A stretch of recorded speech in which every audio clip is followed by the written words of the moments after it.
Hi friends, welcome back to my YouTube channel Sachi creation. ಇವತ್ತು Sunday, so ನನ್ನ ಮಗಳಿಗೆ photoshoot ಮಾಡೋಣ ಅಂತ ಇದ್ವಿ. ಫಸ್ಟಿಗೆ ಮನೆಯೆಲ್ಲ ಕ್ಲೀನ್ ಮಾಡಿಕೊಂಡು ಅದರ ನೆಕ್ಸ್ಟು ಫೋಟೋಶೂಟ್ ಮಾಡೋಣ ಅಂತ ನೋಡೋಣ ಯಾವ ಥರ ಬರುತ್ತೆ ಅಂತ. ಫುಲ್ಲು ಅಡುಗೆ ಮನೆ ಮೆಸ್ಸಿ ಆಗಿಬಿಡಿದೆ. ಸಂಡೇ ಸ್ಪೆಷಲ್ ಅಂತ ಮಾಡೋಕ್ಕೆ ಬಂದು ಎಲ್ಲ ಫುಲ್ಲು ಕ್ಲೀನ್ ಮಾಡಬೇಕು. ಈಗ ಒಂದು ಕಡೆಯಿಂದ ಅಡುಗೆ ಮಾಡಿ ಕ್ಲೀನ್ ಮಾಡಬೇಕು. ಫಸ್ಟ್ ಟೈಮ್ ನಾನು ನಾನ್ ವೆಜ್ ಮಾಡ್ತಾ ಇರೋದು. ಸೊ ಫಸ್ಟ್ ಟೈಮ್ ಅಂತ ಅಂದರೆ ಕಬಾಬು, ಗ್ರೇವಿ ಈ ಥರ ಎಲ್ಲ ಮಾಡ್ತಿದ್ದೆ. ಸಾಂಬಾರೆಲ್ಲ ಫಸ್ಟ್ ಟೈಮ್ ಮಾಡ್ತಾ ಇರೋದು. ಯಾವ ಥರ ಬರುತ್ತೆ ನೋಡೋಣ. ಅಡುಗೆ ಮನೆಯೆಲ್ಲ ಕ್ಲೀನ್ ಮಾಡಿ ಅಡುಗೆ ಆಯಿತು. ಇವಾಗ ಮೊಟ್ಟೆ ಬೇಯಕ್ಕೆ ಇಟ್ಟಿದ್ದೀನಿ. ಮೊಟ್ಟೆ ಬೇಯ್ತಾ ಇದೆ. ಈ ಕಡೆ ಕಬಾಬ್ ಬೇಯ್ತಾ ಇದೆ. ನಮ್ಮ ಮನೆಯವ್ರು ಇನ್ನೇನು ಊಟಕ್ಕೆ ಬರ್ತಾರೆ. ಸೊ ಮಾಡಿಟ್ಬಿಟ್ರೆ ಬಿಸಿ ಬಿಸಿ ತಿನ್ಕೊತಾರೆ. ನಾನು ಮುದ್ದೆನೂ ರೆಡಿ ಇದೆ. ಸಾಂಬಾರು ಬಂದು ಫಸ್ಟ್ ಟೈಮ್ ಮಾಡಿರೋದು ನಾನು, ಯಾಕಂದರೆ ನಾನು ನಾನ್ ವೆಜ್ ತಿನ್ನಲ್ಲ. ಸೊ ಕಬಾಬು, ಗ್ರೇವಿ ಈ ಥರದ್ದು ಮಾಡಿಕೊಡ್ತೀನಿ. ನಾನಿವತ್ತು ಸಾಂಬಾರು ಮಾಡಿದ್ರೆ ಫಸ್ಟ್ ಟೈಮ್ ನೋಡಬೇಕು. ನಮ್ಮ ಮನೆಯವ್ರನ್ನ ಕೇಳಿ ಯಾವ ಥರ ಇದೆ, ಚೆನ್ನಾಗಾಗಿದೆಯಾ ಏನು ಅಂತ. ನೆಕ್ಸ್ಟು ಊಟ ಎಲ್ಲ ಮಾಡಿಕೊಂಡು ನನ್ನ ಮಗಳಿಗೆ ಇವತ್ತು ಫೋಟೋಶೂಟ್ ಮಾಡೋಣ ಅಂತ ಇದ್ದೀವಿ. ಇವಾಗ ಟ್ರೆಂಡಿಂಗಲ್ಲಿರೋ ಅಂಥದ್ದು, ಅದನ್ನು ರೆಡಿ ಮಾಡಿಕೊಂಡು ಫೋಟೋ ಎಲ್ಲ ಕ್ಲಿಕ್ ಮಾಡ್ಕೊಳ್ಳೋಣ ಅಂತ ವೆಯ್ಟಿಂಗಲ್ಲಿ ಇದ್ದೀವಿ. ಊಟಕ್ಕೆ ಎಲ್ಲ ರೆಡಿ ಮಾಡಿಟ್ಟಿದ್ದೀವಿ. ಊಟ ತಿಂದು ಟೇಸ್ಟ್ ಹೆಂಗಿದೆ ಅಂತ ಹೇಳ್ಬೇಕು ಎಲ್ಲರೂ. ಟೇಸ್ಟ್ ಹೆಂಗಿದೆ ಅಂತ ಹೇಳ್ಬೇಕು ಧನು. ಊಟ ಟೇಸ್ಟ್ ಆಗಿದೆ. ಇವಾಗ ಹೆಂಗಾಗೈತೆ ಧನು? ಹೆಂಗಿದೆ? ಕಬಾಬ್ ಚೆನ್ನಾಗಿದೆಯಾ? ಸಾಂಬಾರು ಹೆಂಗಿದೆ? ಫಸ್ಟ್ ಟೈಮ್ ಮಾಡಿರೋದು ಚೆನ್ನಾಯ್ತಾ? ನಿಮ್ಮಮ್ಮ ಮಾಡಿರೋ ಥರ ಇದೆಯಾ? ಸ್ವಲ್ಪ ಖಾರನಾ? ನಿಮಗೆ ಖಾರ ಇಲ್ವಾ? ಯಾವ ಥರ ಇದೆ ಟೇಸ್ಟ್ ಅವ್ರನ್ನ ಕೇಳ್ಬಿಟ್ಟಿರೋಣ. ಹೆಂಗಿದೆ ರೀ first time sambar?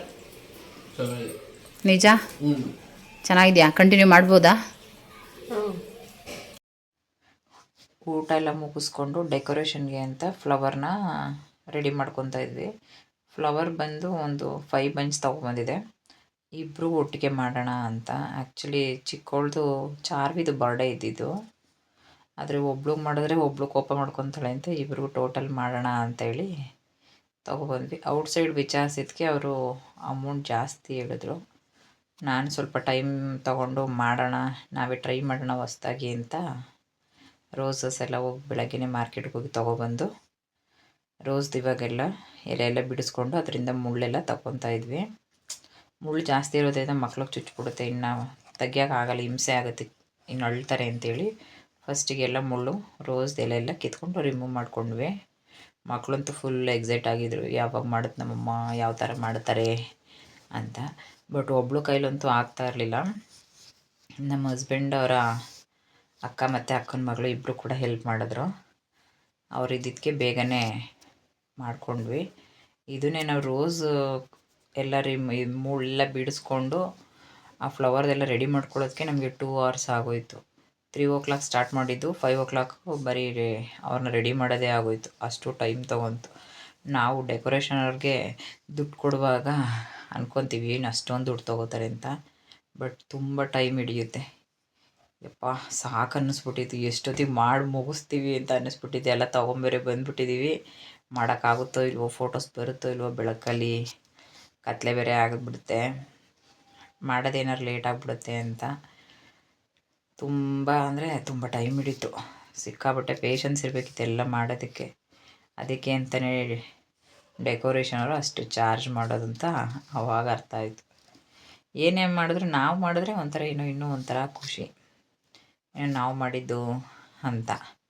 Amount save ಆಗುತ್ತೆ, ಬಟ್ ನಮ್ಮದು ಒಂಥರ ಏನೋ ಖುಷಿ ಇರುತ್ತೆ, ನಾವೇ ಮಾಡಿದ್ವಿ ನಮ್ಮ ಮಕ್ಳಿಗೆ ಅಂತ. ಫೋಟೋಸ್ ಎಲ್ಲ ತೆಗೆದಿಟ್ಕೊಂಡ್ರೆ ನೋಡುವಾಗೆಲ್ಲ ಅನಿಸುತ್ತೆ. ನಮ್ಮ ಜಾನು ಬಂದು ಎಲ್ಲ ಕಡೆ ಓಡಾಡಿಕೊಂಡು ಹೂವು ಎಲ್ಲ ತಿನ್ಕೊಂಡು ಆಟ ಆಡ್ಕೊಂಡಿದ್ಲು. ಯಾರು ಎಂಜಾಯ್ ಮಾಡಿದ್ರು ಇಲ್ಲೂ ಗೊತ್ತಿಲ್ಲ, ಜಾನು ಮಾತ್ರ ಸಖತ್ ಎಂಜಾಯ್ ಮಾಡಿದಳು ಅವತ್ತು. ಹೆಂಗೆ ನೋಡ್ತಾ ಇದ್ದಾಳೆ ನೋಡಿ ಇಲ್ಲಿ ಕೂತ್ಕೊಂಡು. ಈಗೆಲ್ಲ ಮುಗೀತು. ಏನೇನು ಐಟಮ್ ಬೇಕು ಅಂತ, ಇದು ಬಂದು ನೆಟ್ಟೆಡ್ ಪೀಸು, ಅದು ಬಂದು ವೈಟ್ ಶೀಟು, ಇದು ಫ್ಲವರ್ ಡೆಕೋರೇಷನ್ದು ಬೊಕ್ಕೆ ಶೀಟ್ ಬರುತ್ತಲ್ಲ ಅದು, ಸೆಲೋ ಟೇಪ್ ತೊಗೊಂಡಿದ್ದೀವಿ, ಮತ್ತು ಏರ್ ಸ್ಪ್ರೇ ತೊಗೊಂಡಿದ್ದೀವಿ, ಮಾಮೂಲಿ ರೆಡ್ ರೋಸು ಮತ್ತು ವೈಟ್ ಕಲರ್ ಫ್ಲವರು ಇಷ್ಟು ರೆಡಿ ಮಾಡ್ಕೊಂಡ್ವಿ. ಇವಾಗ ರೆಡಿ ಮಾಡೋದಕ್ಕೆ ಸ್ಟಾರ್ಟ್ ಮಾಡಿ ಅವ್ರ ಬಟ್ಟೆ ಸೆಮ್ಮಿ ಮೇಲೇ ಬಟ್ಟೆ ಫುಲ್ ಪೇಪರ್ ರ್ಯಾಪಿಂಗ್ ಮಾಡ್ಕೊಂಡ್ವಿ. ನಾನು ಒಬ್ಳಿಗೆ ರೆಡಿ ಮಾಡಿಕೊಂಡ್ರೆ ಇನ್ನು ಒಬ್ಳಿಗೆ ನಮ್ಮ ಧನು ಬಂದು ರೆಡಿ ಮಾಡ್ತೀನತ್ತೆ, ನೀವು ಅವಳಿಗೆ ರೆಡಿ ಮಾಡಿ ಅಂತ ಅಂದ್ಲು. ಸೊ ಅವಳಿಗೆ ಹೇರ್ ಸ್ಟೈಲ್ ಎಲ್ಲ ಮಾಡೋದ್ರಿಂದ ಇಬ್ರಿಗೂ ಮಾಡೋದಕ್ಕೆ ಬೇಗ ಟೈಮ್ ಹಿಡಿತು. ಫಸ್ಟಿಗೆ ಆ ಥರ ಪ್ಲ್ಯಾಸ್ಟಿಕ್ ಕವರ್ನ ನಾವು ರ್ಯಾಪಿಂಗ್ ಮಾಡಿಕೊಂಡು ಆ ಫ್ಲವರ್ಸ್ ಎಲ್ಲ ನಮ್ಮ ಅಕ್ಕ ಕಟ್ ಮಾಡಿಕೊಟ್ರು. ಅದನ್ನು ಒಂದೊಂದೇ ಪೇಸ್ಟ್ ಮಾಡ್ಕೊಂಡ್ವಿ. ನೋಡಿ ಇಲ್ಲಿ ಮಾಡ್ತಾಯಿದ್ವಿ. ಪೇಸ್ಟ್ ಅಂದರೆ ಸ್ವಲ್ಪ ಅದನ್ನು ಫುಲ್ ಲಾಂಗ್ ಆಗಿದ್ದು ವೈಟ್ ಫ್ಲವರ್ನ ಎಲ್ಲ ಕಟ್ ಮಾಡಿಕೊಂಡು ಅದರ ಪೇಸ್ಟ್ ಮಾಡಿಕೊಂಡು ರೋಲ್ ಮಾಡ್ಕೊಂಡ್ವಿ. ಫುಲ್ ಫ್ರಂಟು ಬ್ಯಾಕ್ ಎರಡೂ ಕಡೆನೂ ಕವರ್ ಮಾಡಿದ್ವಿ ಫಸ್ಟಿಗೆ ವೈಟ್ ಕಲರ್ನ ಫ್ಲವರ್ನ. ಆಮೇಲೆ ಬಂದು ಅದ್ರ ಕೆಳಗಡೆ ಸ್ಟೆಪ್ಪಿಗೆ ನಾವು ರೆಡ್ ರೋಸ್ನ ಅಂಟಿಸ್ಕೊತೀವಿ. ಇವಾಗ ಕಾಣಿಸ್ತಿದೆಯಲ್ಲ ಆ ಥರ. ಈ ನಮ್ಮದನ್ನು ನಮ್ಮ ದೊಡ್ಡೋಳಿಗೆ ರೆಡಿ ಮಾಡ್ತಿದ್ದಾಳೆ. ಹೇರ್ ಸ್ಟೈಲ್ ಒಂದು ಆಗ್ಬಿಟ್ರೆ ಆಮೇಲೆ ನಾವು ಮಾಡ್ಕೋಬೋದು. ಇವಳಿಗೆ ರೆಡಿ ಮಾಡೋದ್ರೊಳಗತ್ತೆ ನಾನು ಅವಳಿಗೆ ಮಾಡ್ತೀನಿ ಅಂತ ಹೇಳೋದು. ಹಂಗಾಗಿ ಬೇಗ ಆಯಿತು. ಇಲ್ಲ ಅಂದರೆ ಇದು ಹಿಂಸೆ ಆಗೋದು. ಅವ್ರದ್ದು ಕೂದಲು ಬೇರೆ ಫುಲ್ಲು ಚಿಕ್ಕ ಇರೋದ್ರಿಂದ ಏರ್ ಸ್ಪ್ರೇ ತೊಗೊಬಂದಿದ್ದೆ. ನಾವು ಸ್ಪ್ರೇ ಮಾಡಿ ಹೆಂಗೆ ಬೇಕಾದ್ರೂ ಬಾಚ್ಕೋಬೋದು ಅಂತ. ಅವಳು ಹೇರ್ ಸ್ಟೈಲ್ ಎಲ್ಲ ಚೆನ್ನಾಗಿ ಮಾಡ್ತಾಳೆ.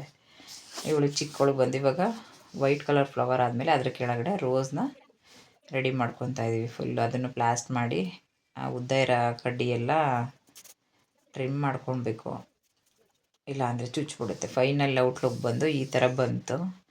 ಅಕ್ಕ ತಂಗಿರಿಬ್ಬರು ಫುಲ್ ಮಿಂಚಿಂಗ್ ನೋಡಿ ಏನು ಸಕ್ಕತ್ತಾಗಿ ಬಂತೆ ಅಂತ. ಅದಾದಮೇಲೆ ಪಾರ್ಕಿಗೆ ಹೋದ್ವಿ. ಪಾರ್ಕಲ್ಲಿ ಒಂದೆರಡು ರೀಲ್ಸ್ ಮಾಡ್ಕೊಂಡ್ವಿ ಜೋಡಿಲಿ. ಅವರಂತೂ ಸಿಕ್ಕಾಪಟ್ಟೆ ಖುಷಿಯಾದರು. ರೋಡಲ್ಲಿರೋರೆಲ್ಲ ನಮ್ಮ ಮಕ್ಕಳನ್ನೇ ನೋಡ್ತೀರಿ, ಏನೋ ಒಂಥರ ಖುಷಿ. ಆಮೇಲೆ ಇಂಡಿವಿಜುವಲ್ ಆಗಿ ಒಂದೆರಡು ರೀಲ್ಸ್ ಮಾಡ್ಕೊಂಡ್ವಿ. ಯಾರಿಗೆಲ್ಲೋ ಈ ವಿಡಿಯೋ ಇಷ್ಟ ಆಯಿತು ಲೈಕ್ ಮಾಡಿ, ಶೇರ್ ಮಾಡಿ, ಕಮೆಂಟ್ ಮಾಡಿ, ನಮ್ಮ ಚಾನಲ್ನ ಸಬ್ಸ್ಕ್ರೈಬ್ ಮಾಡಿ. ನೆಕ್ಸ್ಟ್ ವಿಡಿಯೋದಲ್ಲಿ ಸಿಗುವ. Thank you.